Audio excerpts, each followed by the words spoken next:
ایک بزرگ تھے، وہ دریا کنارے وضو کر رہے تھے۔ ایک بچھو تھا جو ایک لکڑی پر تیرتا ہوا، کبھی پانی کے ہچکولوں سے وہ ڈوبتا بھی اور کبھی لکڑی کو تھام لیتا، یوں پانی کے بہاؤ پہ جا رہا تھا۔ تو ان بزرگوں نے دیکھا تو ہاتھ ڈال کر کے اس کو نکالنا چاہا، تو اس نے اپنی فطرت کے مطابق ان کے ہاتھ پہ ڈنگ مار دیا۔ درد کی شدت سے ہاتھ جھٹکا تو وہ گر گیا، تو پھر ڈوبنے لگا تو پھر پکڑا اور پھر اس نے ڈنگ لگا دیا۔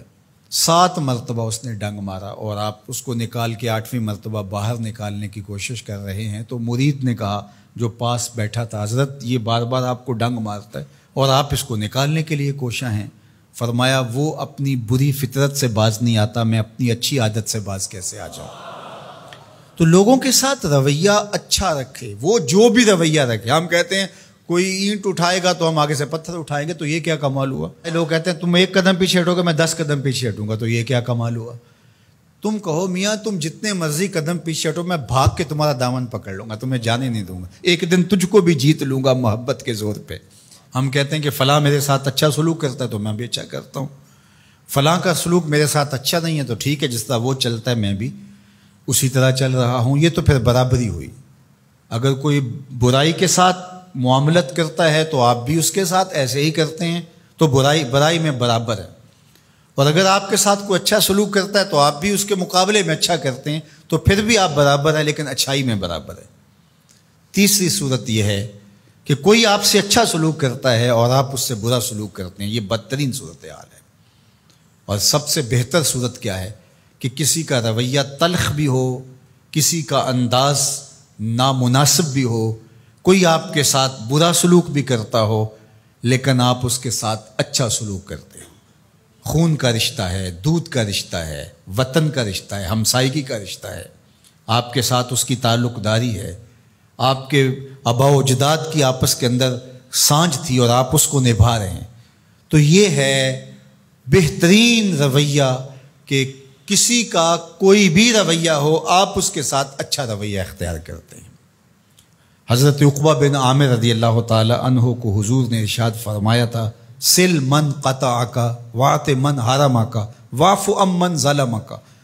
اے عقبہ بن عامر، جو تجھ سے تعلق توڑے تو اس سے تعلق جوڑ، جو تجھے محروم رکھے تو اس کی جھولیاں بھر دے، اور جو تیرے پہ زیادتی کرے تو اس کو معاف کر دے، اس سے درگزر فرما۔ یہ بہترین کردار ہے جس سے ایک اچھا ستھرا پاکیزہ اور مناسب معاشرہ ترتیب پاتا ہے اور ترکیب پاتا ہے۔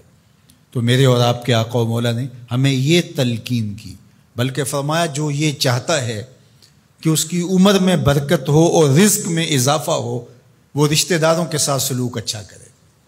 یہ راز ہے عمر میں برکت کا اور رزق میں اضافے کا۔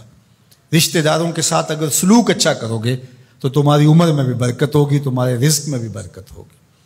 تو ہمیں یہ تلقین کی گئی۔ رشتہ دار تو دودھ یا خون کی سانجھ سے رشتہ دار بنتے ہیں، کوئی عام انسان بھی ہو، ہمیں تو ان کے ساتھ بھی اچھا رویہ اختیار کرنے کی تلقین کی گئی۔ حتیٰ کہ آپ کے دین پر نہ بھی ہو تو آپ کی ہمسائیگی میں بستا ہے، مستامن ہے، ذمی ہے، تو اس کے ساتھ آپ کا سلوک اچھا ہوگا۔ آپ کا دین آپ کو یہ سکھاتا ہے۔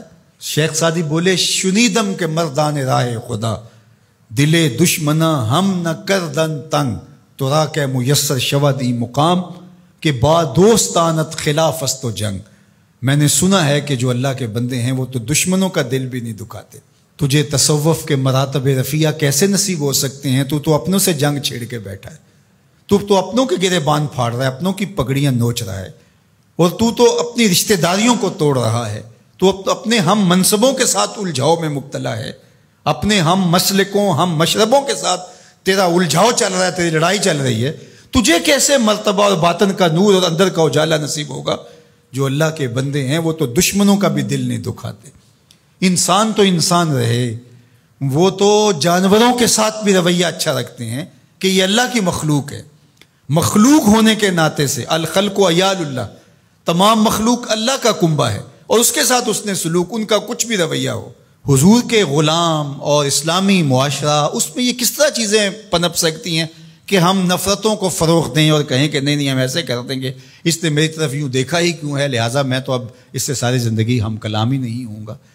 تو رویوں کی خوبصورتی اور صلہ رحمی یہ ہمارے دین نے ہمیں سکھائی۔